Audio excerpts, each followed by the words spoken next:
Dans un monde rempli de dieux démons et de pouvoirs mystérieux, notre personnage principal a été soudainement transmigré. Par pur hasard, il a créé son propre monde, un endroit où il pouvait façonner n'importe quoi et tout contrôler. Ceux qui sont entrés l'ont vu comme un dieu et ont choisi de le suivre. Ils ont partagé leurs secrets, sans jamais se rendre compte que chacun le rendait plus fort. Bientôt, son pouvoir avait dépassé tout ce que le monde avait jamais connu. L'histoire commence avec un jeune homme qui se réveille en douleur, se tenant la tête et sentant que quelque chose ne va vraiment pas. Quand il ouvre les yeux, tout autour de lui semble étrange. La pièce, le bureau, même une lune rouge à l'extérieur de la fenêtre sont complètement inconnus. Il marche vers le miroir et se fige. Le visage qui le regarde n'est pas le sien. C'est alors qu'il réalise qu'il est devenu une autre personne nommée Cline Moretti. Essayant de se calmer, il repense à ce qui s'est passé plus tôt dans la journée. Il avait acheté un vieux livre à un vendeur de rue, rempli de symboles et de mots étranges. Par curiosité, il a essayé de les lire à voix haute dans le cadre d'un rituel de chance. Il a même placé de la nourriture dans les coins de sa chambre, suivant les instructions. Rien ne s'est passé à ce moment-là, mais maintenant il se demande si ce rituel étrange a causé cela. Soudain, sa tête lui fait de nouveau mal et d'étranges souvenirs commencent à affluer dans son esprit. Mais ces souvenirs ne sont pas les siens, ils appartiennent à un homme nommé Cline Moretti, un citoyen du royaume solitaire sur le continent nordique. Le père de Cline était un soldat mort au service, et sa pension a aidé Cline à étudier. Sa mère, une disciple de la déesse de la nuit éternelle, est décédée après son entrée à l'université Koi. Maintenant, Cline vit avec son frère aîné et sa sœur cadette, comptant sur le revenu de son frère. Il a étudié l'histoire et appris des langues anciennes comme le Faizak et l'Hermès, qui sont souvent utilisées dans les vieilles prières et les textes. Alors que les nouveaux souvenirs s'installent, le jeune homme remarque un cahier sur le bureau écrit en Hermès. À l'intérieur, un message dit « Tout le monde mourra, y compris lui ». La peur le traverse. Il baisse les yeux et voit que ses mains sont sales. Quand il se regarde à nouveau dans le miroir, il voit un trou de balle dans son front.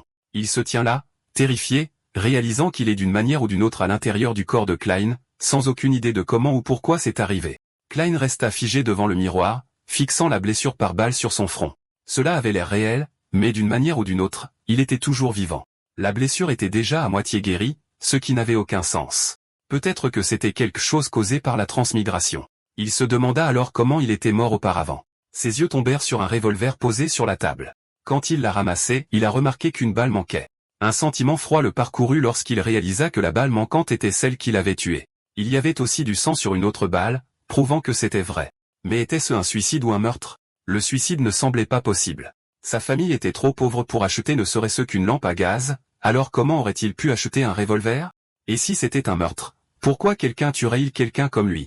Un pauvre diplômé en histoire sans pouvoir ni ennemi. Frustré, il se lava le visage et essaya de se calmer. Les souvenirs du propriétaire original du corps étaient désordonnés et flous. Nettoya discrètement la pièce et essuya le sang en essayant de comprendre ce qui s'était passé.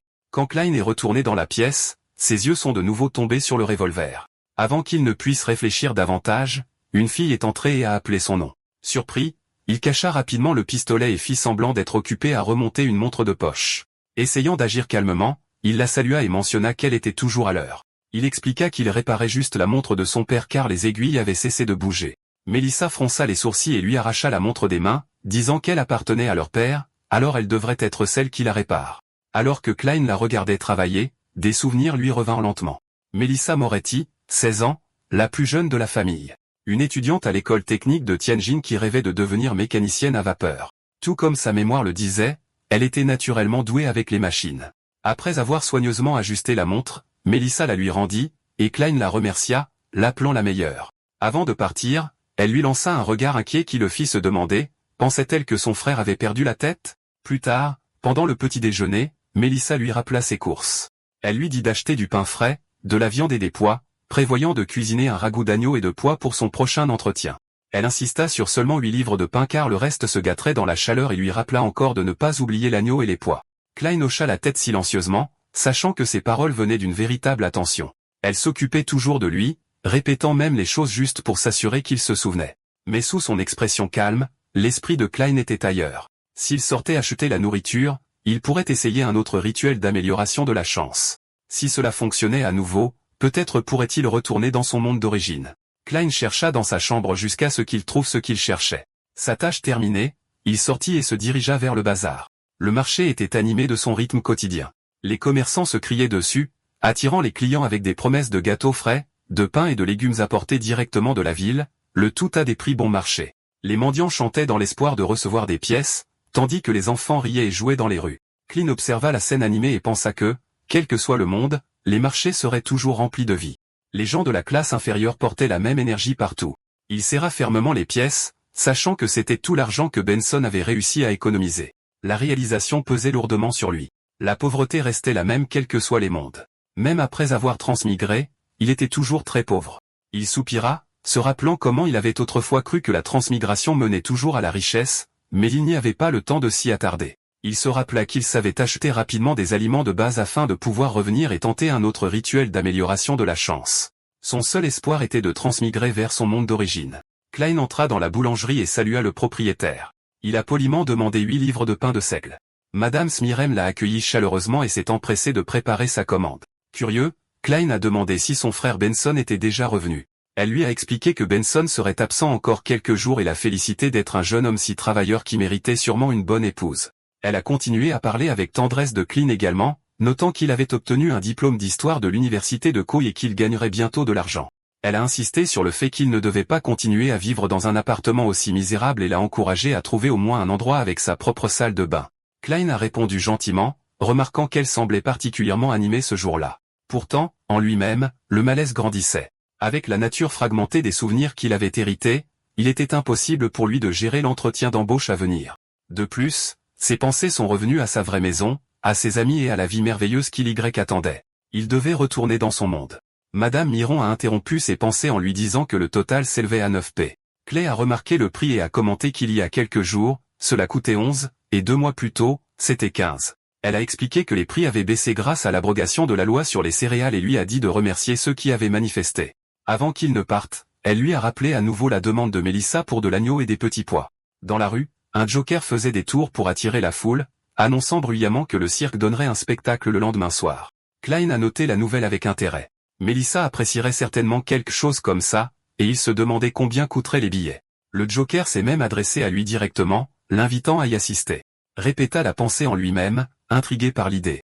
Alors qu'il s'éloignait, une jeune diseuse de bonne aventure l'a approché, lui offrant de prédire son avenir. Klein a d'abord refusé, mais la jeune fille a insisté sur le fait que sa divination par tarot était très précise. La mention du tarot l'a surpris. Le mot se prononçait exactement de la même manière que sur Terre. Vous avez commencé à vous demander si les cartes de tarot dans ce monde étaient similaires. Un homme sur une scène voisine a attiré l'attention de la foule, expliquant les origines du tarot dans ce monde. Il a révélé qu'il ne provenait d'aucun des 7 dieux orthodoxes, et qu'ils n'avaient pas non plus été transmis depuis les temps anciens. Au lieu de cela, ils avaient été inventés seulement 170 ans plus tôt par Rosal Gustave, alors consul de la République d'Inti. Le conférencier a détaillé les réalisations de Rosal. Il avait inventé la machine à vapeur, amélioré le voilier et renversé le règne du royaume d'Inti. L'église du dieu de l'artisanat l'a reconnu, et il est devenu le premier consul de la République. Plus tard, il a mené des guerres contre de nombreuses nations, transformant l'Ambur et d'autres petits pays en protectorats. Même des empires puissants comme l'Aune et Phénapaté ont été forcés de se battre pour lui. Pendant son règne, Rosel a transformé la République en empire Inti et s'est nommé empereur César. C'est sous sa direction que l'église du dieu de l'artisanat a reçu sa première révélation divine publique depuis la 5e époque, la laissant être renommée l'église du dieu de la vapeur et des machines. Rosel a également introduit le système de cartes en papier, concevant les méthodes mêmes par lesquelles elles pouvaient être jouées. Les pensées de Klein sont devenues tendues alors qu'il reconnaissait de nombreux noms. Sur la base des fragments de mémoire en lui, il soupçonnait que cet empereur César aurait pu être un autre transmigrateur, un aîné comme lui. Se tournant vers la diseuse de bonne aventure, il lui demanda si le prix d'une lecture était raisonnable, et elle sourit, l'offrant gratuitement puisqu'il était son premier client de la journée. Elle a posé les cartes une par une, le magicien, l'empereur, la tempérance et le pendu. Le souffle de Klein s'est accéléré alors qu'il fixait le jeu. Les cartes elles-mêmes étaient identiques à celles sur Terre. La possibilité que Rose Augusto ait vraiment été un autre transmigrateur semblait de plus en plus réelle. La jeune fille lui a demandé de mélanger le jeu et de le couper, lui assurant qu'il n'y avait pas de frais cachés. À contre-cœur, Klein a accepté. Avec les cartes en main, elle l'a regardé et lui a demandé s'il souhaitait connaître son passé, son présent ou son avenir. Rosel a demandé à Klein de mélanger à nouveau les cartes, expliquant que ce n'est qu'en mélangeant après avoir décidé de la question que les cartes révéleraient des réponses vraiment pertinentes. Klein s'est irrité, sentant qu'elle était inutilement mesquine, car tout ce qu'il voulait, c'était confirmer si la lecture était entièrement gratuite. Malgré sa frustration, il a remélangé le jeu une fois de plus. Après avoir terminé, il a annoncé que la tâche était terminée et a demandé s'il y avait des problèmes cette fois. Rosel a commencé à poser les cartes. Elle a révélé que la première représente le passé, puis la deuxième symbolise le présent, et enfin, la troisième annonce l'avenir. Klein a choisi de regarder la carte du présent en premier. Roselle l'a retournée, révélant le fou. Les pensées de Klein ont immédiatement rappelé la signification de la carte de tarot du fou, qui était numérotée 0. Il représentait un début se ramifiant en d'innombrables possibilités. Il se demandait ce que cela pourrait signifier dans son propre cas. Roselle a fait remarquer le sens de la carte avant qu'une interruption soudaine ne se produise. Une fille est apparue, accusant Roselle de l'imiter à nouveau. Alors qu'elle traînait de force Roselle à l'extérieur, elle a exposé Roselle comme une dresseuse d'animaux, expliquant que la voyance était en fait son propre travail. En partant, Roselle a rassuré Klein de ne pas s'inquiéter de ce développement, déclarant que la divination était simplement quelque chose qu'elle aimait, et parfois ses interprétations pouvaient être étonnamment précises. La vraie diseuse de bonne aventure s'est alors tournée vers Klein, offrant de l'aider à interpréter ses cartes. Il a demandé si le service était gratuit, et après avoir appris que ce n'était pas le cas, a décliné l'offre et est parti. Alors que Klein s'éloignait, il a pensé à l'étrange situation dans laquelle il venait de se trouver, réalisant qu'il avait presque reçu une lecture de tarot d'une dresseuse d'animaux. Portant la nourriture que Mélissa lui avait demandé d'acheter, il a réfléchi à sa situation financière. L'argent était rare. Il avait dépensé 2 S et 1 P pour la nourriture, avec le penny supplémentaire sortant de sa propre poche. Il a pensé à Benson, le soutien de famille, et s'est senti désolé pour lui. Au moins, se consola-t-il, il avait acheté suffisamment de nourriture de base pour effectuer le rituel d'amélioration de la chance. Arrivé chez lui, Klein a commencé à traduire les incantations du rituel. Après beaucoup d'efforts, il a finalement terminé la traduction. La langue Hermès s'était avérée extrêmement difficile, mais il avait réussi à traduire l'incantation en ancien Faezak et en langue Lone, décidant d'essayer ces versions en premier. Avec la nourriture de base en place, il s'est préparé à commencer le rituel. Il a effectué l'invocation appelant les bénédictions du Seigneur immortel du ciel et de la terre et du Seigneur céleste du ciel et de la terre. Répétant les mots encore et encore, il attendait qu'un effet se manifeste. Soudain, une douleur aiguë a frappé sa tête, comme si un clou était enfoncé dans son crâne. Sa tête palpitait comme si elle allait exploser, ses yeux étant à peine capables de s'ouvrir à cause de la douleur. La panique et le regret ont rempli son esprit alors que l'agonie devenait accablante, le laissant incertain de ce qui se passait ou de qui pouvait parler en arrière-plan. Dans ce moment d'angoisse, il souhaita simplement avoir laissé le rituel tranquille. Klein se réveilla lentement, son esprit hébété alors qu'il essayait de comprendre son environnement. Il se demandait où il était, se retrouvant dans un endroit étrange et inconnu. Devant lui, une petite boule de lumière rouge flottait doucement dans l'air. Alors qu'il tendait la main pour la toucher, la sphère lumineuse s'éloigna et disparut. Son regard se déplaça et il vit une fille. Elle s'appelait Audrey. Elle se tenait devant un miroir, fixant intensément son reflet. Avec détermination, elle invoqua le miroir magique, lui ordonnant de s'éveiller au nom de la famille Hall. Au fond de son cœur, l'incrédulité montait alors qu'elle réalisait que son père l'avait encore trompée. Il avait toujours prétendu que le miroir avait appartenu à l'empereur des ténèbres de l'ancien empire de Salomon, insistant sur le fait que c'était un trésor extraordinaire. Mais ce moment prouva que ces histoires n'étaient que des mensonges. Le choc se répandit sur son visage alors qu'elle remarquait quelque chose qu'elle n'avait pas prévu. La scène se déplaça vers la mer. Un navire massif avançait à travers des tempêtes déchaînées, violemment ballotté par les vagues. Parmi l'équipage se tenait Wilson, un homme qui tenait dans sa main un étrange objet triangulaire qui brillait d'une lumière mystérieuse. Il s'interrogeait sur sa nature, incertain du pouvoir qu'il contenait. Soudain, Audrey et Wilson se retrouvèrent attirés vers l'endroit où se trouvait Klein. Tous deux se tenaient près de lui, leurs expressions remplies de confusion alors qu'ils essayaient de comprendre comment ils étaient arrivés dans cet endroit étrange. Klein les regarda, stupéfait de réaliser qu'il y avait d'autres personnes ici avec lui. Il remarqua qu'ils parlaient la même langue que lui. Des questions lui envahirent l'esprit. Quel était cet endroit? Que essayait-il de faire? Même lui ne connaissait pas les réponses, et une pensée lui traversa l'esprit que ces deux individus avaient peut-être aussi été entraînés dans ce monde mystérieux à la suite de son rituel d'amélioration de la chance. Le nom de l'achat Chauvel résonna dans son esprit, suivi de Wambovel alors qu'il essayait de reconstituer le sens de ces étranges événements. Au lieu de se révéler trop rapidement, Klein décida de tester la situation. En tirant les choses au clair, il pourrait être en mesure de recueillir des informations précieuses. Avec cette résolution, il conclut que ce moment n'était rien de plus qu'une tentative. Audrey et Wilson furent surpris lorsqu'ils entendirent le mot tentative. Tous deux s'interrogèrent sur l'homme qui l'avait prononcé. Audrey regarda vers Klein et lui demanda si sa tentative était terminée et si elle pouvait être autorisée à rentrer chez elle. De la fumée emplit l'air, rendant difficile pour Klein de les voir clairement. D'après ce qu'il pouvait distinguer, il vit une fille aux cheveux blonds et un homme aux cheveux bleus. Pourtant, leurs apparences restaient vagues, floues comme si elles étaient cachées derrière un voile. Il se demanda si c'était parce que son pouvoir était trop faible ou parce qu'il ne comprenait pas encore le fonctionnement de ce monde étrange. En ce moment, il réalisa qu'ils étaient les invités et qu'il était l'hôte. Une vérité qu'ils pouvaient affirmer avec certitude était qu'ils détenaient l'autorité ici. Klein leur dit que s'ils faisaient une demande formelle, ils pourraient les renvoyer immédiatement. Audrey écouta et sentit que son ton ne contenait aucune malice. Au fond de son cœur, elle pensa que c'était vraiment une expérience merveilleuse. Elle s'avoua qu'elle aimait les mystères et était fascinée par le surnaturel. Ce qu'elle souhaitait vraiment savoir, c'était comment on pouvait devenir un Bayonne. Clayton, cependant, s'interrogeait sur son propre rôle. En tant qu'hôte de cet endroit, était-il convenable pour lui de simplement se tenir là et de répondre aux questions? Il pensa à ce que cela devrait être. Il devrait y avoir un temple et une longue table, et il devrait être assis à la tête, regardant les invités poser leurs questions. Soudain, l'étrange espace autour d'eux se brisa. En un instant, ils furent entraînés dans un vaste palais. Une grande table apparut devant eux, et Klein prit instinctivement le siège à sa tête. Audrey regarda autour d'elle avec admiration, le qualifiant de miraculeux. Klein acquiesça. Wilson prit alors la parole pour demander si Klein venait de l'Aune. Il expliqua que quiconque souhaitant devenir un devrait rejoindre l'église de la déesse Évermite, l'église du Seigneur des Tempêtes ou l'église du dieu de la vapeur et des machines. Pourtant, il admit que très peu de personnes se voyaient accorder une telle opportunité.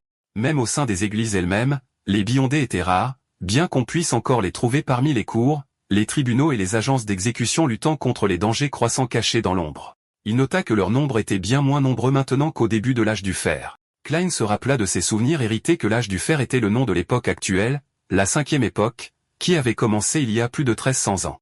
Audrey intervint rapidement en disant qu'elle savait déjà toutes ces choses. En fait, elle en savait encore plus. Elle parla des Nighthawks, des punisseurs mandatés et de l'esprit de la ruche de la machinerie. Mais malgré ses connaissances, elle admit qu'elle ne voulait pas perdre sa liberté. Wilson rétorqua en demandant si elle avait déjà entendu parler de quelqu'un devenant un Bangandais sans en payer le prix. Il lui dit que si elle refusait de rejoindre une église et d'accepter leurs épreuves, sa seule chance serait de s'approcher de l'une des anciennes familles nobles dont l'histoire remontait à plus de 1000 ans. Sinon, elle devrait risquer de rechercher l'une des organisations sinistres qui se cachaient dans l'ombre. Audrey fit la moue et demanda s'il n'y avait vraiment pas d'autre moyen. Wilson la regarda, hésita, puis tourna les yeux vers Klein. Klein devint nerveux sous son regard. Wilson révéla alors qu'il possédait les recettes de 2 potions de séquence 9. Les yeux d'Audrey s'écarquillèrent d'excitation alors qu'elle demandait lesquelles. Klein répéta silencieusement les mots dans ses pensées. Séquence 9. Wilson expliqua que les vrais Beyondés s'appuyaient sur des potions, et que les noms de ces potions provenaient de l'ardoise du blasphème. Au fil du temps, les noms avaient changé au fur et à mesure qu'ils passaient par d'innombrables langues, chaque époque les modifiant pour les adapter à sa propre façon de parler. Ce qui importait le plus, dit-il, c'était que les noms capturaient les caractéristiques essentielles des potions. Il décrivit ensuite la première potion. Elle s'appelait Marin. La potion conférait la capacité de se déplacer régulièrement sur le pont d'un navire ballotté par la tempête. Elle accordait des écailles illusoires qui permettaient à son utilisateur de nager facilement et de rester sous l'eau pendant 10 minutes, comme une créature de la mer. Audrey pensa que cela semblait incroyable et le relia au gardien de la mer, un titre lié au Seigneur des Tempêtes. Wilson confirma que dans les temps anciens, elle avait en effet été connue sous le nom de gardien de la mer.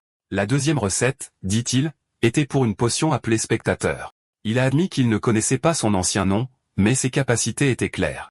Cela augmentait considérablement l'énergie mentale et l'observation.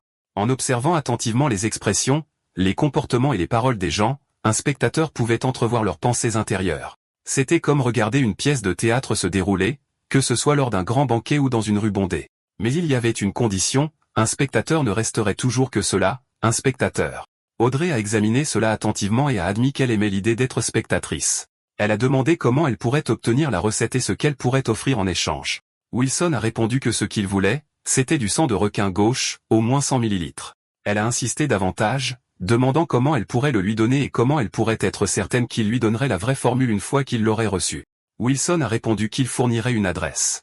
Après avoir reçu le sang de requin fantôme, il lui enverrait la recette. Alternativement, il pourrait lui dire directement ici, en ce lieu. Quant à son authenticité, Audrey a suggéré qu'avec ce mystérieux seigneur comme témoin, ils pourraient tous deux être assurés. Finalement, Audrey s'est tournée vers Klein et a demandé respectueusement comment il devrait l'appeler.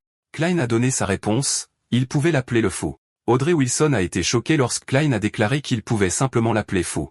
Audrey et Wilson se sont immédiatement inclinés devant lui avec respect, honorant sa présence. Klein leur a ensuite donné la permission de continuer. Wilson a expliqué que la façon dont il leur répondait correspondait à son statut actuel. Il a ordonné que s'ils étaient en mesure d'obtenir le sang de requin fantôme, ils devaient être envoyés au bar Warrior NC sur Pelican Street, situé dans le quartier de la Rose Blanche de Pritz Harbor. Il a ajouté qu'il devait dire au propriétaire du bar, Williams, que c'était ce que le capitaine voulait. Une fois qu'il aurait confirmé que tout était en ordre, il leur enverrait la formule de la potion, ou leur fournirait directement la recette. Audrey a choisi la méthode la plus sûre et a demandé la recette directement. Elle a admis que bien que cela mette vraiment sa mémoire à l'épreuve, elle voulait que Klein fasse encore quelques tentatives comme celle-ci. Dans ses pensées, elle considérait que puisque Klein avait déjà accepté d'être un témoin pour la transaction, cela impliquait qu'ils auraient d'autres rassemblements comme celui-ci à l'avenir. Wilson a reporté son attention sur Klein, remarquant que le rassemblement était assez intéressant. Il a reconnu que malgré le pouvoir remarquable de Klein, il y avait sûrement certains domaines dans lesquels il n'était pas un expert. Lui et la jeune femme de haute naissance assise en face de lui avaient leurs propres expériences, leurs propres idées, leurs propres relations et leurs propres ressources. Peut-être qu'à l'avenir, il pourrait aider Klein à accomplir des tâches qu'il serait gênant pour lui de gérer personnellement. Audrey a pris conscience de ses paroles, réalisant qu'il l'avait appelée une jeune femme de haute naissance, et s'est demandé si son accent et ses manières rendaient cela si évident. Pourtant, elle a rapidement changé d'avis, soulignant que si leur rassemblement devenait régulier, Klein pourrait certainement déléguer certaines de ses tâches à eux deux, à condition qu'elles soient dans leur capacité à accomplir. Klein réfléchit silencieusement. Il pensait qu'avoir plus de rassemblements lui permettrait d'acquérir plus de connaissances sur les secrets des Beyondés ainsi que sur de nombreux autres mystères. De telles réunions pourraient même l'aider à trouver un moyen de transmigrer. Au cours de ces rassemblements, il pourrait recevoir des recettes de potions et apprendre également d'autres choses qui pourraient s'avérer utiles dans sa situation actuelle. Cependant, il a également reconnu que plus ils organisaient de rassemblements, plus le risque que sa véritable identité soit finalement révélée était grand. Wilson et Audrey sont devenus nerveux. Audrey a demandé si Klein était d'accord et a immédiatement suggéré qu'il devrait également se donner des noms de code. Puisque Klein était connu comme le fou tiré d'une carte de tarot, il serait préférable que leur nom suive un thème similaire, d'autant plus que ces réunions seraient régulières, à long terme et secrètes. Elle a déclaré qu'elle prendrait également son nom d'une carte de tarot, en choisissant la justice. Elle s'est ensuite tournée vers Wilson, qui a choisi de se nommer le pendu. Excitée, Audrey a suggéré que puisque tous leurs noms de code étaient tirés des cartes de tarot des arcanes majeures, ils devraient appeler leur rassemblement le Tarot Club. Elle a joyeusement déclaré qu'ils seraient les membres fondateurs de ce club et a demandé l'approbation de Klein. Klein, cependant, a rejeté la question comme étant triviale et leur a dit qu'ils pouvaient décider par eux-mêmes. Audrey s'est alors souvenue de quelque chose qu'elle avait entendu une fois. Elle a déclaré que les cartes de tarot avaient été inventées par l'empereur Rosel pour des jeux et qu'elles ne possédaient pas réellement de pouvoir divinatoire. Wilson a corrigé cela, disant que la divination venait souvent de l'intérieur de soi. Il a expliqué que tout le monde possédait une spiritualité et que tous les gens étaient capables d'entrer en contact avec le monde spirituel pour ressentir des informations cachées sur eux-mêmes. Le seul problème était que les gens ordinaires n'en étaient pas conscients et étaient incapables d'interpréter les signes qu'ils recevaient. Il a continué en expliquant que les outils de divination pouvaient aider à présenter une partie de cette information, l'interprétation des rêves étant l'exemple le plus simple. Audrey était d'accord, soulignant que les cartes de tarot entraient dans cette catégorie d'outils. Ils utilisaient le symbolisme et des idées facilement digestibles pour aider à interpréter les signes d'une manière plus pratique et précise. Klein, cependant, sentit sa tête recommencer à lui faire mal. Audrey a rapidement précisé qu'elle ne remettait pas en question la validité des cartes de tarot, mais qu'elle avait entendu dire une fois que l'empereur Rosel avait également créé un autre jeu de cartes. Ces cartes symbolisaient un pouvoir inconnu. Il y en avait 22 au total, et il les avait utilisées comme référence lors de la création des 22 arcanes majeures des cartes de tarot qui étaient utilisées dans les jeux. Le mal de tête de Klein s'est aggravé lorsqu'il a réalisé qu'il ne serait pas en mesure de maintenir sa connexion avec le monde beaucoup plus longtemps. Wilson a ensuite expliqué davantage, disant que c'était correct. On disait que l'empereur Rosel avait vu une fois l'ardoise du blasphème et que les profondeurs des 22 chemins du divin étaient cachées dans ce jeu de cartes. Audrey a répété la phrase doucement pour elle-même, reconnaissant les 22 chemins du divin. À ce moment-là, Klein a annoncé que le rassemblement allait prendre fin. Il s'est levé, concluant la réunion et déclarant qu'il devrait se réjouir de leur prochain rassemblement. Klein est revenu à lui-même et a constaté qu'il était de retour à l'intérieur de sa maison. Il pensa à lui-même que tout cela avait ressemblé à un rêve. Le souvenir de ce monde gris et brumeux persistait dans son esprit, et il se demandait ce que c'était exactement. Il se demanda qui ou quel genre de pouvoir avait créé les changements qui s'étaient produits plus tôt. Il a observé que le temps semblait progresser au même rythme dans le monde rempli de brouillard que dans la réalité. Le rassemblement qu'il venait de vivre le fascinait profondément. Même s'ils vivaient clairement dans différentes parties du monde, ils avaient pu communiquer à travers de si vastes distances. En y réfléchissant davantage, l'idée a commencé à lui paraître étrangement familière. Pourtant, la vérité demeurait, il ne pourrait pas retourner sur Terre, du moins pas à court terme. À partir de ce moment, il n'y avait plus de Jominguru. Il n'y avait que Klein. Pendant ce temps, Wilson est retourné sur son navire. Dans sa main, un objet triangulaire s'est écrasé et s'est brisé. Il s'est ensuite approché du capitaine du navire qui a déclaré avec défi qu'il n'abandonnerait pas. Wilson répondit avec une froide confiance, insistant sur le fait qu'il avait confiance dans le résultat. Sans hésitation, Wilson a saisi le capitaine par le cou et l'a jeté par-dessus bord dans la mer. Un des mercenaires a rapidement demandé ce qui s'était passé. Wilson a rejeté l'inquiétude, affirmant que le capitaine s'était simplement échappé. Pourtant, il murmura que l'homme possédait encore certains de ses pouvoirs de Bayonne. Il l'écarta, déclarant que le capitaine n'était que d'importance secondaire. Wilson rappela aux autres qu'ils seraient toujours récompensés pour avoir découvert le vaisseau fantôme de l'époque Tudor. Il leur ordonna de se concentrer sur les réparations. Alors que la tempête continuait de faire rage autour d'eux, il fit remarquer que le capitaine ne pourrait pas tenir longtemps en pleine mer. Dans son esprit, Wilson déclara qu'une nouvelle ère avait commencé. Après le retour de Wilson à la mer, l'attention s'est portée sur Audrey. Elle aussi rentra chez elle, et dans sa main, le même objet triangulaire se brisa en morceaux. Son cœur s'emballa lorsqu'elle réalisa que ce n'était pas un rêve. Elle en était certaine. Un coup soudain résonna à sa porte. Surprise, elle demanda qui était là. La voix d'un serviteur répondit respectueusement, demandant la permission d'entrer. Audrey le permit, et le serviteur entra, l'informant qu'il était temps de commencer à se préparer. Le serviteur remarqua alors les fragments brisés à proximité et murmura avec consternation que quelque chose avait été cassé. Audrey recouvrit rapidement le tout, affirmant que Suzy, son animal de compagnie, avait été dans la pièce plus tôt et avait causé le désordre. Le serviteur soupira et lui rappela de bien dresser le chien, commentant à quel point les chiens pouvaient être destructeurs. Audrey acquiesça précipitamment, écartant le sujet.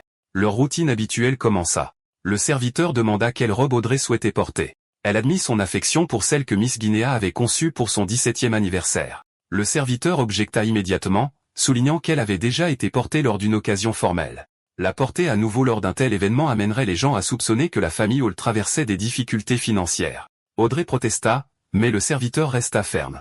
Elle pouvait la porter à la maison, mais pas lors d'un grand rassemblement. À contre-cœur, Audrey opta pour une autre robe, celle que Monsieur Saed avait envoyée avant-hier avec des motifs de lotus magnifiquement brodés sur les manches. Le serviteur loua son choix, admirant son goût raffiné. Avec soin et précision, ils aidèrent Audrey à enfiler l'élégante robe, achevant sa transformation en une vision de grâce. Peu de temps après, son père arriva, la taquinant chaleureusement en l'appelant le joyau le plus brillant de Backland et lui rappelant qu'il était temps de partir. Audrey fronça les sourcils face à ce titre et lui demanda de ne pas l'appeler ainsi. Avec un sourire, il reformula, l'appelant sa belle petite princesse. Elle répondit fermement qu'elle voulait marcher à sa droite. Sa gauche, lui rappela-t-elle, appartenait à Madame Hall, la comtesse, et elle ne pourrait jamais prendre la place de sa chère mère. Amusé et touché, son père acquiesça, déclarant que son côté droit appartiendrait alors à sa plus grande fierté. Ensemble, ils partirent dans leur calèche les emmenant à Prince Arbor, à la base de la marine royale d'Oak Island. L'atmosphère y était remplie d'excitation. Beaucoup de gens s'étaient rassemblés, les yeux fixés sur la mer, attendant avec impatience l'arrivée du seigneur des tempêtes qui était censé arriver à bord d'un navire. Alors que le navire apparaissait à l'horizon, Audrey le regarda avec émerveillement, réalisant qu'il s'agissait d'un navire de guerre blindé. Les gens se sont rassemblés au port, leur attention fixée sur le ciel alors qu'un dirigeable descendait lentement. Audrey leva les yeux avec admiration, le reconnaissant instantanément dans ses pensées comme le dirigeable du roi. Le navire atterrit, et de ses portes émergèrent des rangées de gardes et de soldats marchands en formation disciplinée. Parmi les nobles qui descendirent, une figure se démarquait comme le souverain du royaume de Lan, le roi George lui-même. Le cœur d'Audrey fit un bond à la vue. Elle s'émerveilla que même en cet âge moderne de fer, de vapeur et d'armes à feu, il y ait encore ceux qui persistaient à porter des armures métalliques complètes. Elle se demanda s'ils pouvaient être des paladins disciplinaires d'ordre supérieur. L'attention s'est rapidement portée sur une autre figure importante, le premier ministre du royaume de Lan, Mizar Nagan. Avec une présence imposante, il attira l'attention de la foule et commença à parler. Il déclara que devant eux se dressait un navire de guerre blindé qui marquait l'histoire. Ses paroles étaient empreintes de fierté alors qu'il décrivait son immense puissance. Le navire mesurait 101 mètres de long et 21 mètres de large, construit avec une conception à franc-bord élevé. Sa ceinture blindée principale avait une épaisseur de 457 mm, et son déplacement total atteignait 10 060 tonnes. Armé d'une batterie principale de 4 canons de 305 mm, il était complété par 6 canons à tir rapide, 12 canons de 6 livres, 18 mitrailleuses à 6 canons et 4 tubes lance-torpilles. Il pouvait atteindre une vitesse de 16 nœuds. Le Premier ministre le déclara un véritable meneur, un conquérant des mers. Après sa déclaration, il s'approcha du roi avec respect, demandant à sa majesté de donner un nom au navire. Le roi George acquiesça, déclarant que puisque son voyage avait commencé à Prince Arbor, il serait nommé le Prince. Au moment du baptême, des feux d'artifice furent tirés pour célébrer l'événement. Le Premier ministre continua en proclamant qu'à partir de ce jour, les 7 pirates qui se font appeler amiraux et les 4 pirates qui se font appeler rois trembleraient de peur. Leur ère touchait à sa fin. Même s'ils possédaient des pouvoirs extraordinaires, des vaisseaux fantômes ou des navires maudits, aucun ne pouvait rivaliser avec la puissance du navire de guerre blindé. Seuls les navires de ce type règnent sur les mers. Pourtant, au sein de la foule, des doutes surgirent. Un homme se demanda si les pirates ne pourraient pas simplement construire leur propre navire blindé. Un autre fit écho à cette inquiétude, se demandant ce qui se passerait s'ils parvenaient à obtenir de tels navires. Une troisième voix demanda ce qui pouvait être fait si les pirates s'armaient également de navires blindés. Le Premier ministre répondit avec une ferme conviction. Il déclara impossible. La construction d'un tel navire nécessitait 3 grands amalgamateurs de charbon et d'acier, 20 usines sidérurgiques massives, 50 scientifiques, des ingénieurs supérieurs, 2 chantiers navals royaux et près de 100 usines de pièces détachées distinctes. Cela exigeait les efforts de l'amirauté, d'un comité de construction navale, du cabinet, et surtout, du roi déterminé avec une vision, soutenu par une nation puissante avec une production annuelle d'acier de 12 millions de tonnes. Les pirates, dit-il, ne réaliseraient jamais un tel exploit. Une fois de plus, il éleva la voix vers le peuple, annonçant que la flèche des canons et des navires de guerre géants était arrivée. La scène s'éloigna de la grande présentation et revint à Klein. Il était assis tranquillement en train de lire un livre, son esprit absorbé par ses pages. Le refermant, il regarda sa main, remarquant la faible disparition des marques. Il vit 4 points disposés en carré et se demanda s'ils correspondaient aux 4 morceaux de nourriture de base placés aux 4 coins de sa chambre. Il se demanda si dans le futur, cela signifiait qu'il n'aurait plus besoin de préparer de nourriture de base et qu'il pourrait plutôt procéder directement aux rituels et aux incantations. La pensée semblait pratique, mais le malaise le gagna. En surface, cela semblait bénéfique, mais il se sentait effrayé par son manque de compréhension. Il se recoucha sur son lit, réfléchissant davantage. Des rituels taoïstes à tout ce qui s'était passé depuis, il réalisa que la peur restait l'émotion la plus ancienne et la plus forte de l'humanité, la peur de l'inconnu étant la plus puissante de toutes. Après un certain temps, il s'endormit pour ne se réveiller que plus tard avec une douleur sourde à la tête. Il murmura qu'il avait fait une agréable sieste malgré la douleur. En regardant sa montre, il nota l'heure. Il était 12h30, et il avait dormi 3 heures. Il réalisa que le temps ici était mesuré de la même manière que sur Terre, bien qu'il ne pût être certain qu'une heure ici correspondait exactement à une heure là-bas. Son estomac gargouilla, lui rappelant sa faim. Il remarqua un morceau de pain sur le côté de la pièce et le ramassa. Le fixant, il se demanda si c'était la vie qu'il était destiné à vivre, mangeant du pain de seigle au petit déjeuner, du pain de seigle au déjeuner, et n'ayant la chance de goûter à la viande qu'au dîner. Soudain, une idée lui vint. Ses yeux s'illuminèrent de détermination, et alors qu'il regardait vers la cuisine, il pensa à la force qu'il portait en tant que transmigreur. Il était temps de le démontrer. Klein était assis avec la pomme de terre dans sa main, l'épluchant lentement. Il fit frire les morceaux, grilla du pain et prépara son petit déjeuner. Une fois que ce fut prêt, il mangea rapidement les pommes de terre, se disant qu'il les mangerait pour calmer sa faim pour l'instant, gardant l'agneau pour le partager avec Mélissa à son retour. Le goût emplit sa bouche, familier et réconfortant. Cela lui rappela son enfance quand il aimait manger des pommes de terre de cette façon. Terminant son repas, il sentit la vie revenir dans son corps, réalisant à quel point le rituel l'avait vidé de son énergie. Maintenant que son estomac était plein, il était temps de se mettre au travail. Il tourna son attention vers le journal du vrai Klein, feuilletant les pages attentivement. Il était indéniable qu'il avait transmigré dans ce corps, et il n'y avait aucun moyen d'y échapper. Le seul chemin à suivre était de trouver un moyen d'entrer dans le mysticisme et de devenir un Bayonne, tout comme les personnes connues sous le nom de Justice et du Pendu en avaient discuté.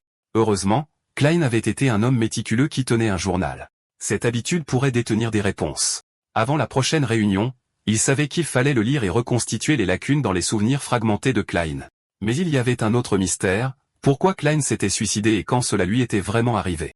Ses yeux tombèrent sur une entrée datée du 29 mai. Dans celle-ci, le client original écrivit que Welch l'avait trouvé et avait mentionné l'obtention d'un cahier de la 4e époque. Au lieu de demander l'aide du département d'archéologie, Welch avait choisi d'approcher Klein et Naya. Klein avait accepté d'aider, bien qu'il ait écrit qu'il devrait attendre la fin de ses études et la soutenance de sa thèse pour se concentrer dessus. Les mots firent frissonner le transmigreur.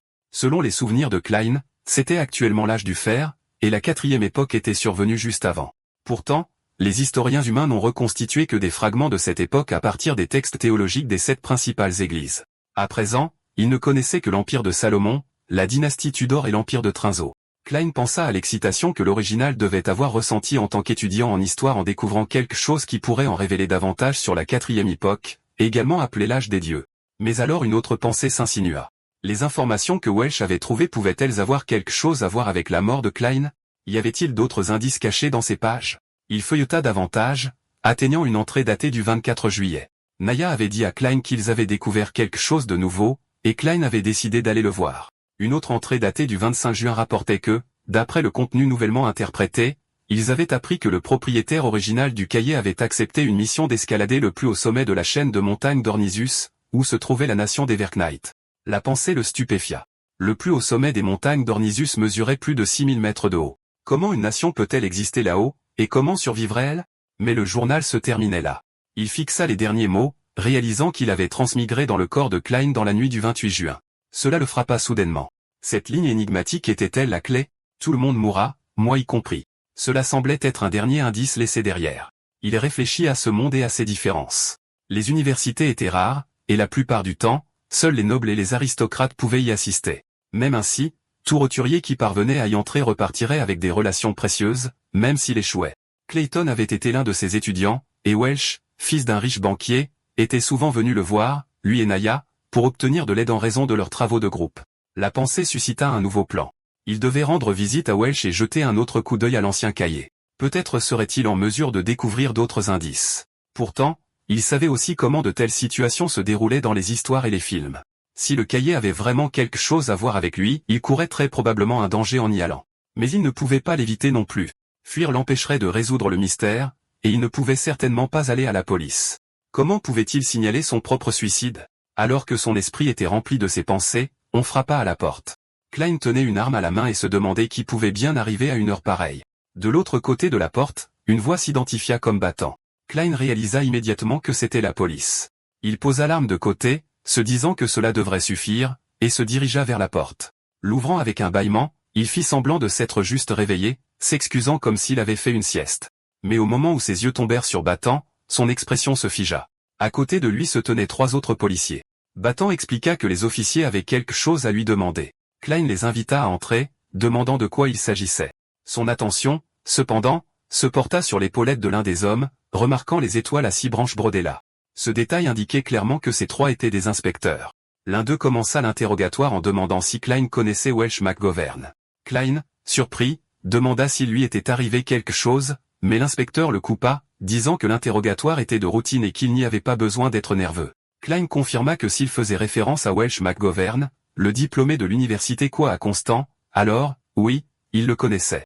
Ils avaient été camarades de classe sous la direction du professeur agrégé Quentin Cohen.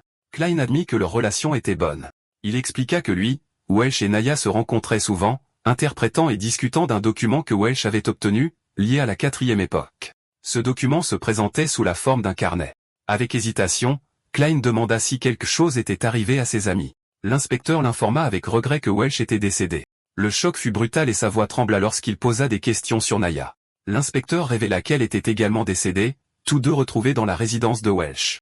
Les pensées de Klein s'emballèrent et il demanda s'ils avaient été assassinés. L'inspecteur répondit que les preuves suggéraient le contraire. À en juger par la scène, cela ressemblait à un suicide. Walsham s'était cogné la tête contre un mur à plusieurs reprises, le laissant couvert de sang. Naya s'était noyée dans un simple bassin d'eau utilisé pour se laver le visage. Klein pouvait à peine le croire, insistant sur le fait qu'une telle chose était impossible. L'inspecteur admit qu'ils avaient pensé la même chose, mais les résultats de l'autopsie et l'état de la scène ne laissaient aucun indice d'implication extérieure. Les corps ne portaient aucun signe de lutte. L'inspecteur continua l'interrogatoire, demandant quand Klein les avait vus pour la dernière fois. Klein se souvint que c'était le 26 juin lorsqu'ils avaient interprété et lu une nouvelle section du document. Ensuite, il était rentré chez lui pour se préparer à son entretien au département d'histoire de l'université de Tianjin, prévu le 30. Alors que l'interrogatoire se poursuivait, les yeux du deuxième inspecteur se posèrent sur le journal de Klein posé sur la table. Il le prit nonchalamment. La panique envahit Klein lorsqu'il réalisa qu'il avait oublié de le cacher. La nervosité le gagna alors que son cœur se serrait à l'idée de ce qu'il pourrait découvrir à l'intérieur. Le premier inspecteur rassura Klein en lui disant de ne pas être nerveux, disant que cela faisait partie des procédures requises. L'esprit de Klein s'emballa lorsqu'il réalisa qu'il ne prévoyait pas de s'arrêter du tout, mais aucun d'eux n'avait montré de mandat de perquisition. Il se rappela que le système judiciaire du royaume solitaire était encore jeune et que la police elle-même n'avait été créée qu'il y a 15 ou 16 ans, de sorte que les mandats de perquisition pourraient même ne pas encore exister. Le deuxième inspecteur souleva alors le journal de Klein de la table, attirant son attention sur une ligne écrite à l'intérieur. Il demanda ce que cela signifiait. L'attention étreignit Klein alors qu'il se souvenait de ce que signifiait cette ligne. C'était la phrase que tout le monde mourrait. L'anxiété grandit en lui alors qu'il se demandait s'il devait s'en sortir en mentant ou tenter une autre approche. Pour lui, il était de bon sens que tout le monde mourrait. Tout le monde sauf le nombre écrit là, juin 2005. Les pensées se tordaient rapidement alors qu'il se demandait si révéler sa faiblesse pouvait être dangereux. Pourtant, En même temps, il réalisa que cela pourrait être une chance de nouer des liens avec la police. Cela pourrait même être une opportunité. Essayant de se calmer, Klein affirma qu'il ne savait pas pourquoi il l'avait écrit. Il expliqua que lorsqu'il s'était réveillé ce matin-là, il avait senti que quelque chose n'allait pas comme s'il avait oublié quelque chose. Il insista sur le fait que les événements étranges de ces derniers jours avaient rendu son esprit confus et que, même pour lui, la raison d'écrire une telle phrase restait incertaine. Intérieurement, il pensa que dire la vérité avec prudence pourrait être le chemin le plus sûr, mais le doute persistait quant à savoir s'il le croirait. L'un des autres inspecteurs réagit avec colère, qualifiant son explication d'absurde. Il accusa Klein de faire semblant d'avoir de l'amnésie et déclara qu'il croirait plutôt un plaidoyer de folie. Klein répéta fermement qu'il disait la vérité. Le premier inspecteur, cependant, avait un point de vue différent. Il suggéra que peut-être Klein disait vraiment la vérité. Il expliqua qu'un expert arriverait dans un jour ou deux, quelqu'un qui pourrait aider Klein à retrouver ses souvenirs perdus. Klein se figea d'incrédulité, réalisant que l'inspecteur avait accepté son histoire si facilement. La pensée d'un expert sondant son esprit le déconcerta. Il se demanda si cette personne était un psychologue, et la peur le frappa à la possibilité que ses souvenirs de la Terre soient exposés. Le premier inspecteur mit alors fin à l'interrogatoire. Il remercia Klein pour sa coopération et lui ordonna de ne pas quitter Tianjin pendant les prochains jours. S'il y a une raison de partir, vous devez d'abord en informer l'officier Mountbatten. Sinon, il serait tenu pour outrage à la loi. Clay hocha la tête et accepta, réalisant que la session était enfin terminée. Pourtant, le malaise l'envahit en pensant à ce qui pourrait arriver ensuite. Il pourrait continuer à enquêter ou même le ramener au poste. En partant, le deuxième inspecteur fit une remarque en passant disant que Klein avait de la chance.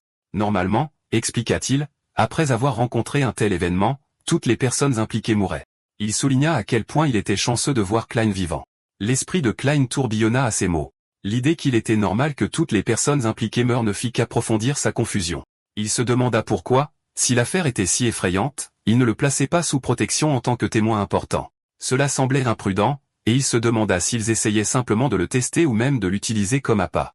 Submergé par la nervosité, il dit précipitamment à l'inspecteur qu'il le protégerait vraiment. Il se rappela qu'une telle réaction serait naturelle pour quiconque se trouverait dans sa position. Pourtant, au fond de lui, il savait que sa performance n'avait pas été convaincante. Il réalisa qu'il devrait consacrer de réels efforts à l'amélioration de ses compétences d'acteur. Une fois la police partie, Klein remit ses affaires dans le casier et concentra son attention sur la soirée à venir. Il résolut d'attendre le retour de Melissa à la maison pour qu'ils puissent manger ensemble de l'agneau et une soupe au pois. Il savait que son approche de la cuisine était bien trop simple et grossière, et s'il s'en remettait à elle, il serait bien après 19h30 avant que la nourriture ne soit prête. D'ici là, elle mourrait de faim.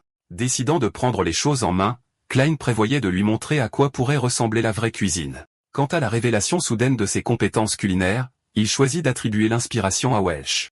Après tout, les morts ne pouvaient pas le réfuter. Klein se tenait dans la cuisine, cuisinant alors que le parfum de sa nourriture se répandait chaleureusement dans l'air. Peu de temps après, Melissa rentra chez elle et remarqua immédiatement l'arôme.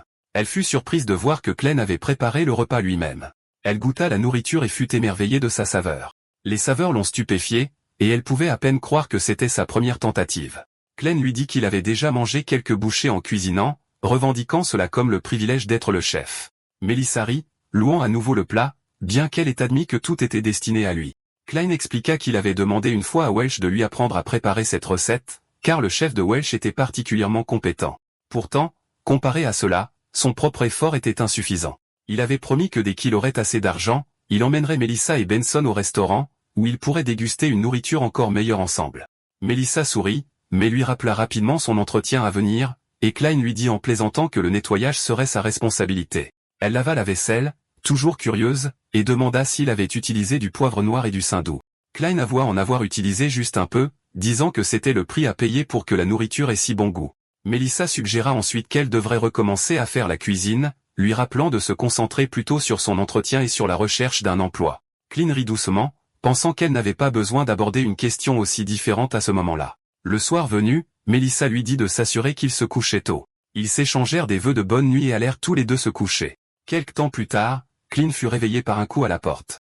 À moitié endormi, il demanda qui c'était, et une voix à l'extérieur se présenta comme étant Don Smith. Ce nom ne lui disait rien, et il pensa, confus, qu'il ne le reconnaissait pas. Quand il ouvrit la porte, il vit que c'était le premier inspecteur d'avant. Klein demanda s'il s'était passé quelque chose, et Don expliqua qu'ils avaient trouvé un cocher qui confirmait avoir vu Klein le 27, le jour même où Welch et Naya étaient morts. Le cocher témoigna que Klein s'était rendu à la résidence de Welch, et que c'était même Welch qui avait payé la course. En entendant cela, Klein réalisa que ses soupçons étaient corrects.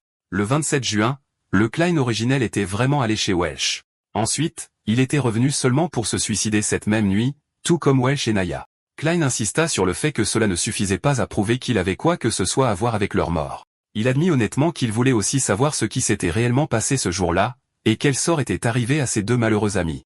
Mais il ne s'en souvenait vraiment pas. Presque tout ce qui s'était passé le 27 avait disparu de sa mémoire.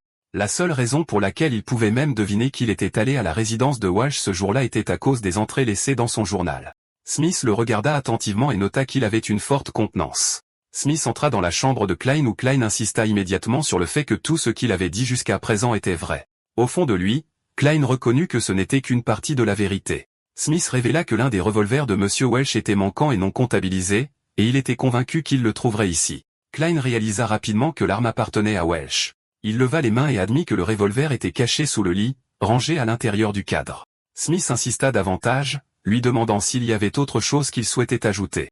Klein avoua qu'il y a 2 nuits, il s'était réveillé au milieu de la nuit pour se retrouver allongé à son bureau. Le revolver était à côté de lui, et dans le coin de la pièce, il avait vu une balle tirée. La scène ressemblait à une tentative de suicide. Peut-être à cause de son inexpérience, ou peut-être parce qu'il avait perdu son miroir au dernier moment, mais la tentative avait échoué, et il avait survécu. Ensuite, il découvrit que certains de ses souvenirs avaient disparu. Parmi les fragments manquants, il y avait tous les souvenirs de ce qu'il avait vu ou fait à la résidence de Welch le 27. Il insista sur le fait qu'il ne mentait pas et qu'il ne se souvenait vraiment de rien. Intérieurement, Klein admit qu'il avait été vague dans ses propos. Mis à part la vérité sur sa transmigration et le rassemblement, il avait maintenant tout avoué. Il se consola en pensant que son secret ne serait probablement pas découvert. Smith écouta et admit que le récit correspondait à ses propres déductions. Il correspondait également à la logique étrange trouvée dans des incidents similaires du passé, bien qu'il ne puisse pas comprendre comment Klein avait réussi à survivre. Klein répondit que c'était suffisant tant que Smith le croyait, car lui-même ne savait pas comment il avait survécu à cela. Mais Smith lui rappela que la croyance n'était pas ce qui importait. Klein était toujours fortement soupçonné. Un expert devrait confirmer son histoire. La police devait s'assurer qu'il avait vraiment oublié ce qui s'était passé, et qu'il n'avait joué aucun rôle dans la mort de M. Welch et de Mademoiselle N.E.A. Smith lui dit de coopérer avec l'enquête et de l'accompagner au poste de police, l'avertissant que le processus pourrait prendre 2 à 3 jours. Klein accepta, mais demanda la permission de laisser d'abord un mot expliquant qu'elle était arrivée plus tôt que prévu. Smith le permit. Pendant que Klein écrivait, il se demanda avec anxiété si l'expert serait capable de découvrir la vérité sur sa transmigration. Il se rappela comment, juste sous la surveillance des 7 principales églises, l'empereur Roselle avait été assassiné. Si même quelque chose comme cela s'était produit inaperçu, alors la transmigration pourrait encore être découverte et pourrait le placer devant un arbitre. Il admit à lui-même qu'il n'avait pas d'armes, pas de capacité de combat, et aucun moyen de savoir combien d'autres policiers attendaient à l'extérieur. S'ils sortaient leurs armes et ouvraient le feu, vous seriez fini. Il résolut de prendre les choses une étape à la fois.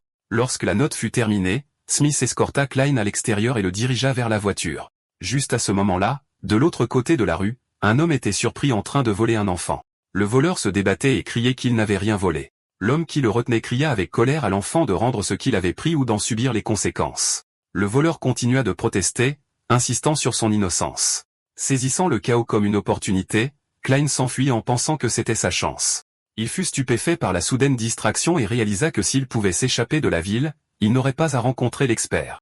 Son plan était de fuir vers Buckland, une ville avec une population dense où il serait plus facile de se cacher. Il remarqua plusieurs voitures et décida rapidement d'en utiliser une.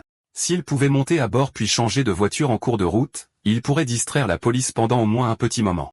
Il s'approcha d'un cocher et lui ordonna de l'emmener rapidement au quai à l'extérieur de la ville. L'homme accepta, et la voiture commença à bouger. L'esprit de Klein s'emballa alors qu'il pensait qu'il était presque arrivé. Mais ensuite, il demanda où ils allaient et on lui dit que leur destination était la résidence de Welch. Sous le choc, Klein réalisa trop tard que l'homme qui conduisait la voiture n'était autre que Smith lui-même.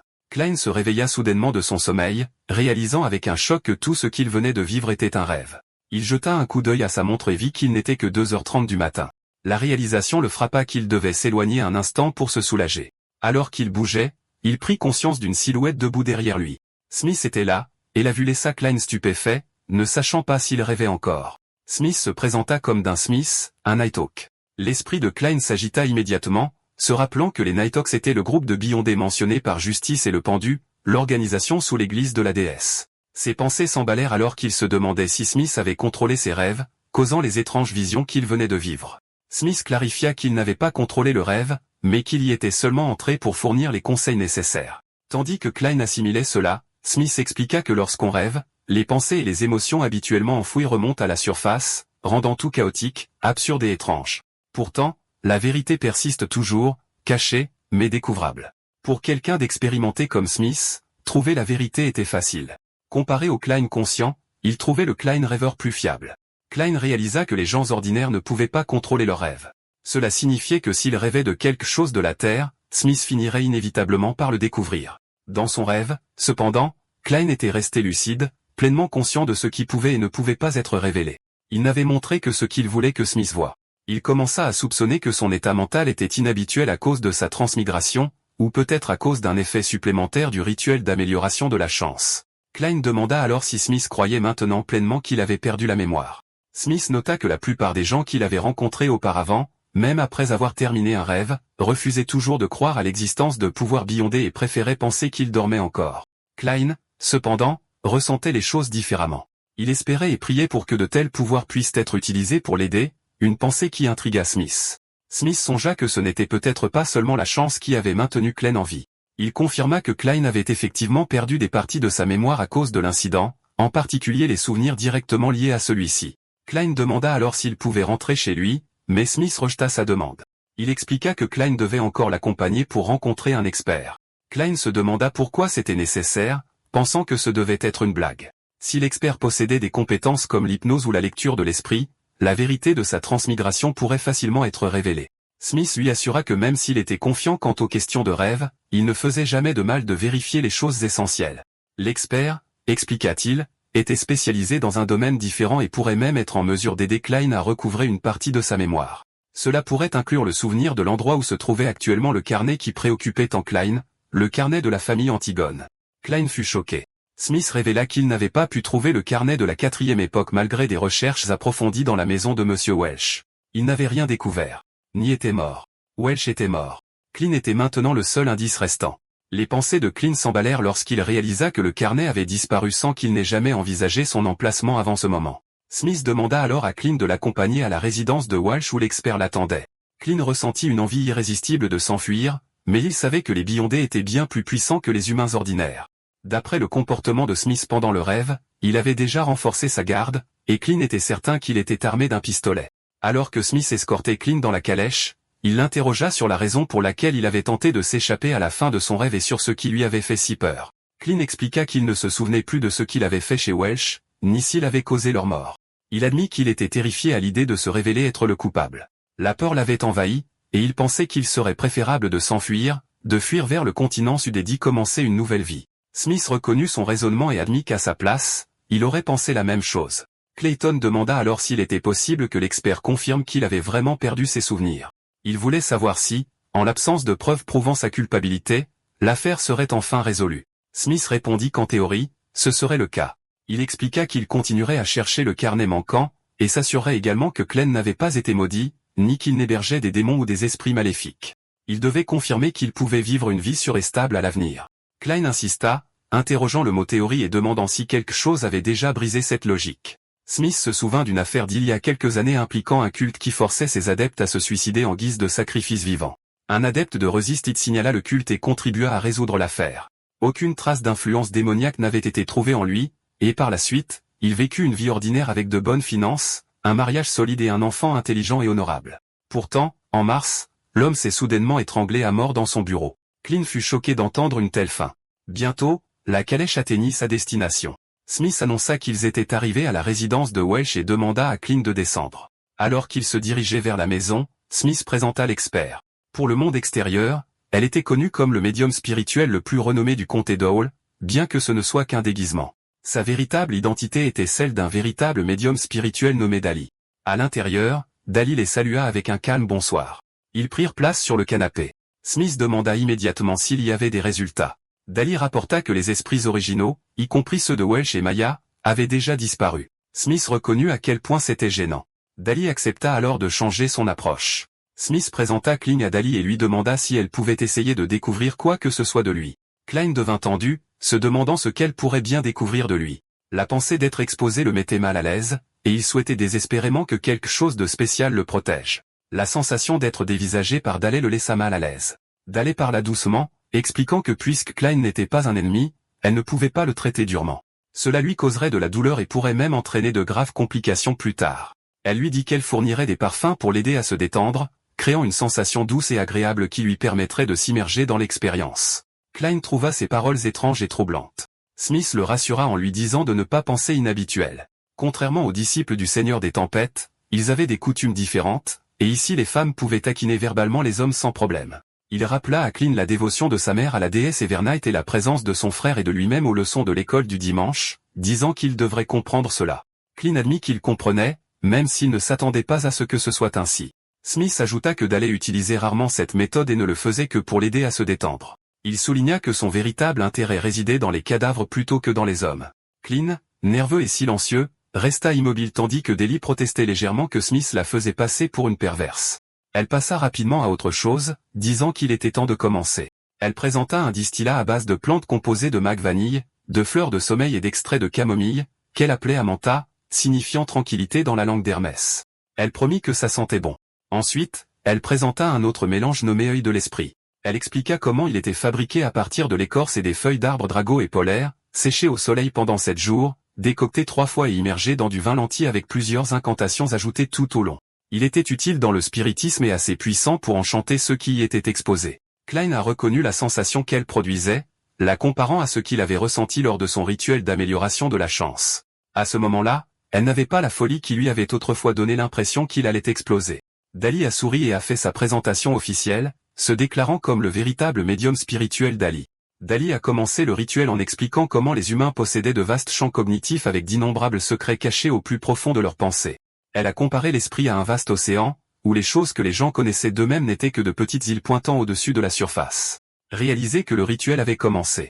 Dali a continué, disant que sous ces îles se trouvait bien plus que ce que l'on pouvait voir, et au-dessus d'elles s'étendait le ciel illimité, symbolisant le monde spirituel. Klein remarqua qu'il pouvait encore penser calmement, tout comme lors de son rituel d'amélioration de la chance et du rassemblement secret. Incertain de ce qui allait suivre, il décida de faire semblant qu'il était déjà tombé sous son charme. Alors que Dale allumait une bougie et ajoutait du liquide, elle expliqua que l'esprit à l'intérieur d'un corps connaissait à la fois les îles exposées et les profondeurs cachées en dessous. Si un souvenir existait, il laisserait toujours des traces. À ce moment, Klein, Smith et Dali semblèrent arriver dans un autre endroit. Clem se demanda si c'était l'océan de son esprit. Dali déclara qu'un souvenir au-dessus de l'eau pouvait être effacé, mais sous la surface ou dans l'eau elle-même, des reflets de celui-ci resteraient. Klein a nié cela, affirmant qu'il ne le pensait pas. Smith a répété que l'esprit à l'intérieur connaissait tout l'océan, au-dessus et en dessous. Dale a affirmé que s'il existait, il laisserait toujours des traces. Klein a insisté sur le fait qu'il ne pouvait pas se souvenir et avait oublié, espérant secrètement qu'il avait bien chronométré sa performance. Dali a répété ces mots précédents sur la cognition humaine, puis a mis fin au rituel, le rappelant. La scène est revenue à la pièce. Clem se demanda si c'était vraiment fini. Smith interrogea Dali sur la raison pour laquelle elle avait utilisé une théorie appartenant à des alchimistes psychologues considérés comme des fous. Dali a admis qu'elle pensait que c'était exact, s'alignant sur ses expériences passées. Elle a trouvé Klein délicat, notant qu'aucune trace n'avait été laissée derrière. Klein pensa que tout le processus ressemblait à un rêve, et il était heureux que le rituel de chance lui ait donné de la pratique pour cela. Il a conclu qu'il était prudent de dire qu'il avait passé cette étape. Smith acquiesça, disant qu'il le supposerait, puis demanda à Dale si elle avait examiné les corps de Welch et Nea. Alors que Dali éteignait les bougies, elle expliqua que les cadavres révélaient souvent beaucoup, mais dans ce cas, Welch et Naya s'étaient véritablement suicidés. Le pouvoir qui les a influencés était terrifiant, ne laissant aucune trace derrière lui. Elle a dit qu'elle avait besoin de repos. Smith conduisit Klein à l'extérieur et le félicita, lui disant qu'il pouvait rentrer chez lui. Cependant, Klein a été averti de ne jamais parler de cette affaire à ses amis ou à sa famille. Klein se demanda alors s'il devait encore être vérifié pour les malédictions ou les mauvais esprits. Smith le rassura en disant que si Dali n'avait rien trouvé, alors il n'en existait aucun. Klein insista à nouveau, demandant comment il pouvait être sûr qu'il n'aurait plus de problème. Smith lui a dit de ne pas s'inquiéter, expliquant que dans des cas similaires passés, 80% des personnes n'avaient connu aucun autre incident. Klein, cependant, pensa avec inquiétude aux 20% malchanceux qui en avaient eu. Smith ajouta ensuite que Klein pouvait envisager de rejoindre les Nighthawks en tant que personnel civil ou même de devenir lui-même un Beyondé. Choqué, Klein demanda si une telle chose était vraiment possible. Smith expliqua qu'ils n'étaient pas des babysités et qu'ils ne pouvaient pas toujours surveiller Klein jour et nuit, au point même d'être témoins de ses moments les plus intimes. Cependant, il assura que si Klein les rejoignait, au moins, il serait en mesure de détecter immédiatement tout signe avant-coureur qui se présenterait à lui.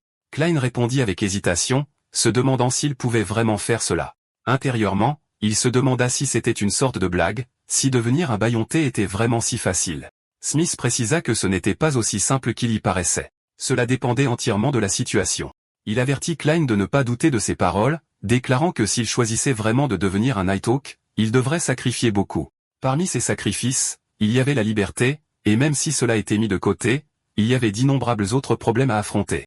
Il expliqua que Klein n'était ni un ecclésiastique ni un dévot, ce qui signifiait qu'il ne choisirait pas la voie la plus sûre pour devenir un bâillonné. Il révéla ensuite la vérité sur les incidents gérés chaque année par les punisseurs mandatés, l'esprit collectif de la ruche de la machine et d'autres branches judiciaires des églises. Un quart de ces incidents impliquaient des bâillondés qui avaient perdu le contrôle, et dans ce quart, une bonne partie étaient des camarades de leur propre rang. Klein s'alarma. Il murmura sous le choc qu'un cas sur 4 concernait des bâillondés qui avaient perdu le contrôle. Son cœur se serra alors qu'il se demandait pourquoi il en était ainsi. Il se demanda si être un bâillondé comportait de sérieux dangers cachés si graves que même ceux qui se trouvaient au sein des systèmes judiciaires internes de l'Église étaient vulnérables à la succombation. Smith répondit froidement en disant que ce n'était pas quelque chose que Klein avait besoin de comprendre, encore moins quelque chose qu'il pouvait comprendre à moins de devenir l'un d'eux. Les deux montèrent ensuite dans une calèche. Klein insista sur le fait qu'à moins de comprendre pleinement la question, il ne pouvait absolument pas prendre la décision de se joindre à eux. Pourtant, il réalisa que s'il ne se joignait pas à eux, il ne pourrait jamais comprendre, le laissant piéger dans un cycle sans fin et paradoxal. Smith corrigea son malentendu, expliquant qu'il y avait des civils dans leur rang. Klein déduisit que s'ils faisaient partie de leur personnel civil, ils pourraient éventuellement apprendre les secrets pertinents. Ce n'est qu'après avoir acquis de telles connaissances qu'il pourrait vraiment décider ou non de devenir un bâillondé. Smith acquiesça, mais ajouta un avertissement. Décider de devenir un bâillondé ne signifiait pas nécessairement que l'on réussirait réellement. À cet égard, toutes les différentes églises étaient également strictes. Klein souleva ensuite la question de devenir du personnel civil, se demandant si ce processus était également strict. Smith répondit que pour Klein, il n'y aurait aucun problème. Curieux, Klein demanda pourquoi. Dans ses pensées, il craignait que son identité spéciale de transmigrateur ne brille trop évidemment, se révélant peut-être même dans la nuit. Smith expliqua les raisons. Premièrement, Klein n'avait pas eu besoin de leur aide pour survivre à l'incident récent. Cela seul montrait qu'il possédait un avantage sur la personne moyenne.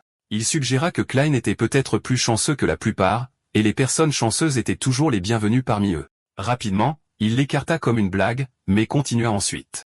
Deuxièmement, Klein était diplômé en histoire de l'université de Quoi, et ils avaient cruellement besoin de quelqu'un avec une telle expertise. Smith expliqua qu'il rencontrait fréquemment des documents anciens et des objets mystérieux, dont beaucoup de cultes et d'hérétiques cherchaient à exploiter afin de devenir plus forts. Quand ils essayaient, des choses terribles et contre nature se produisaient souvent. En dehors des spécialistes, la plupart des Nighthawks n'étaient ni studieux ni bien instruits. Dans le passé, ils avaient envisagé de coopérer avec des experts externes, mais cela comportait des risques de fuite d'informations et de possibles malheurs pour les experts eux-mêmes. Pour cette raison, chaque fois que des professionnels cherchaient à les rejoindre, c'était quelque chose qu'ils ne pouvaient pas refuser. Il ajouta avec un humour sec que de telles connaissances étaient si ennuyeuses qu'elles pouvaient même endormir les insomniaques. Klein se demandait pourquoi il ne formait pas simplement un historien à partir de zéro. Smith révéla le troisième point, le plus important. Les incidents auxquels ils étaient confrontés ressemblaient à celui que Klein avait déjà vécu. Puisqu'il avait déjà été exposé, l'invité ne violait pas son serment de confidentialité. Mais s'ils essayaient de former un étranger dès le départ et que cela échouait, la responsabilité de tout secret divulgué leur incomberait entièrement. Pour cette raison, la plupart de leurs équipes, même le personnel civil, étaient issus de l'Église elle-même. Klein demanda alors pourquoi ils étaient si stricts en matière de confidentialité. Il pensait que si plus de gens étaient au courant, cela pourrait aider à éviter des erreurs similaires à l'avenir. Smith secoua la tête. Il expliqua que la diffusion de telles connaissances ne ferait qu'inspirer l'imitation, conduisant à des incidents plus graves. Klein remarqua avec amertume que les humains ne tiraient jamais les leçons de l'histoire.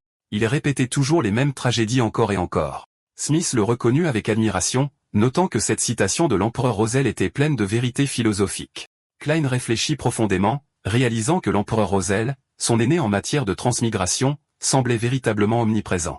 L'homme ne laissait aucun angle mort, ne laissant à son cadet aucune place pour afficher la moindre capacité en comparaison. Smith ajouta qu'au sein des judiciaires des principales églises, il existait un dicton similaire. C'était la principale raison de leur stricte confidentialité et la principale raison pour laquelle rien de tout cela ne pouvait être révélé au public. Klein voulait savoir quel était ce dicton. Smith expliqua que la foi et la peur engendrent des problèmes, et une plus grande foi et une plus grande peur engendrent des problèmes encore plus grands jusqu'à ce que, à la fin, tout soit détruit. Au-delà de la prière aux dieux pour obtenir des bénédictions et de l'aide, les humains n'avaient aucun autre moyen de résoudre véritablement les plus grands problèmes qui se présentaient à eux. Klein répéta silencieusement la phrase dans son esprit, en pesant le sens. Smith demanda ensuite si Klein voulait les rejoindre en tant que personnel civil. Klein hésita et demanda un peu de temps pour réfléchir. Smith acquiesça, lui disant qu'il n'y avait pas de problème tant qu'il avait une réponse avant dimanche. Il avertit Klein de garder tout cela secret et de ne jamais révéler ce qui était arrivé à Welsh, même pas à son frère ou à sa sœur. S'il le faisait, non seulement il leur causerait des problèmes, mais il pourrait également se retrouver devant un tribunal spécial. Klein finit par accepter, promettant de garder le silence. Ils arrivèrent enfin, et Klein appela immédiatement Monsieur Smith. Smith répondit, et Klein lui rappela l'heure. Il était 9 heures. Klein s'enquit du personnel civil, se demandant combien ils étaient payés et quel genre d'avantages ils recevaient. Smith expliqua qu'il n'y avait pas lieu de s'inquiéter de telles questions. À mesure que les qualifications et les contributions augmentaient, le salaire augmenterait progressivement. Smith continua, déclarant que le personnel civil signait généralement un contrat de 5 ans. Une fois les 5 années écoulées, il pouvait démissionner sans problème.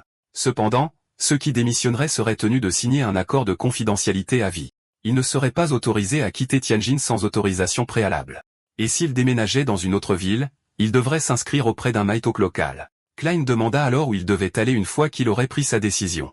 Smith lui dit d'aller au Pub sur Beswick Street, de demander leur patron nommé Wright, et de lui dire qu'il voulait embaucher une escouade de mercenaires. Les deux sortirent de la voiture. Leur emplacement était confidentiel, et tant que Klein n'accepterait pas de se joindre à eux, Smith ne pouvait rien révéler de plus. Smith souhaita ensuite à Klein de beaux rêves pour la nuit et partit. Klein vérifia sa montre et se sentit soulagé. Il était un peu plus de 4 heures du matin. Enfin, il avait réussi à dépasser le stade de médium spirituel. Lorsque Klein rentra chez lui, il trouva Melissa assise dans sa chambre. Elle lui demanda où il était allé. Elle expliqua qu'elle s'était réveillée plus tôt pour aller aux toilettes et avait réalisé qu'il n'était pas à la maison. Les pensées de Klein devinrent inquiètes. Il se demandait pourquoi Melissa était là et si elle avait découvert quelque chose. Il lui expliqua rapidement qu'il s'était réveillé au milieu de la nuit et n'arrivait pas à se rendormir. Ne voulant pas perdre de temps, il décida de faire de l'exercice et sortit courir. Pour le prouver, il souligna qu'il était trempé de sueur. Melissa soupira. Elle lui dit de ne pas autant stresser. Elle le rassura en lui disant qu'il serait certainement capable de réussir l'entretien de l'université Tindin et qu'il n'avait pas besoin de se forcer autant. Même si, d'une manière ou d'une autre, il échouait, et ce n'était qu'une possibilité lointaine, elle pensait qu'il trouverait quand même quelque chose de mieux. Klein prit note de ses paroles, mais Melissa l'arrêta soudainement. Elle lui dit d'attendre et sortit quelque chose qu'elle avait fait. Il était fabriqué à partir de pièces de rechange dont l'école n'avait pas besoin, ainsi que de choses qu'elle avait trouvées qui traînaient. Elle venait de le terminer récemment. Melissa expliqua que chaque fois qu'elle se sentait inquiète, le fait de la regarder bouger la calmait beaucoup. Elle l'avait fait souvent et trouvait cela très efficace. Elle voulait que Klein essaie. Klein était stupéfait et la félicita. Il pensait que c'était une tortue. Melissa le corrigea, disant que c'était une marionnette. Klein réalisa que le problème venait des matériaux, qui étaient trop simples et grossiers. Il demanda ensuite pourquoi elle avait besoin d'aller aux toilettes au milieu de la nuit puisqu'elle avait un pot de chambre dans sa chambre. À ce moment-là, l'estomac de Melissa fit un bruit fort à cause de la faim. Embarrassée, elle s'enfuit en prétendant qu'elle allait se rendormir. Klein réfléchit tranquillement, réalisant que le dîner d'hier avait été trop délicieux et que Melissa avait trop mangé. Son corps n'était tout simplement pas habitué à digérer des aliments aussi lourds. Seul, Klein s'assit pour réfléchir. Il savait qu'il devait examiner sérieusement l'invitation de Dan Smith.